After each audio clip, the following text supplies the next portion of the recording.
ذریعے اللہ کے نبی علیہ السلام نے ارشاد فرمایا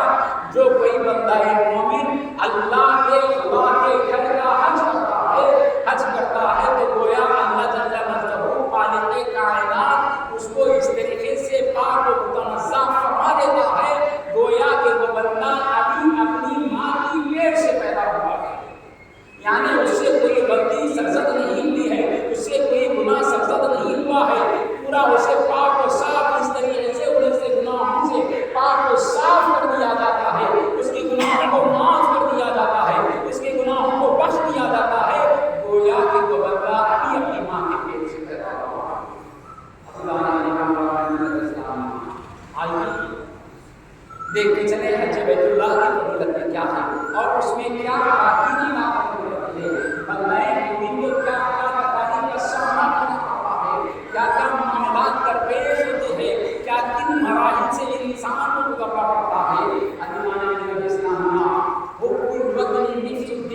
اپنے وطن کی محبت اپنا آباد دین ہے۔ انسان اگر شہر میں رہ رہا ہے تو اس کے شہر کے در و دیوار سے محبت ہوتی ہے، اگر انسان گاؤں میں رہتا ہے تو اس کے در و دیوار سے محبت ہوتی ہے، اس کے زمین سے محبت ہوتی ہے، اس کے مکان سے محبت ہوتی ہے۔ اگر جنگل و بیابان میں رہتا ہے چاہے اس کا گاؤں جنگل و بیابانی ہو وہاں پر بڑی محبتیں اس سے بسی ہوئی ہوتی ہیں، اس کا بچپن وہاں ہوتا ہے، اس کے ہمسایہ وہاں ہوتے ہیں، بڑا لگاؤ بڑا تعلق بڑا کنسپٹ ہوتا ہے۔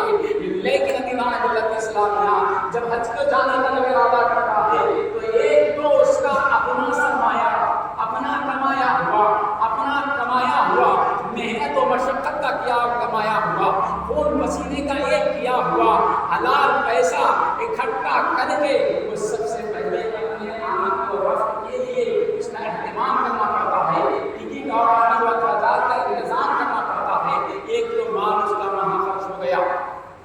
پھر اس کا بعد اپنے مکان سے نکلنا ہے، اپنے وطن سے نکلنا ہے، اپنے جگہ سے نکلنا ہے، ہر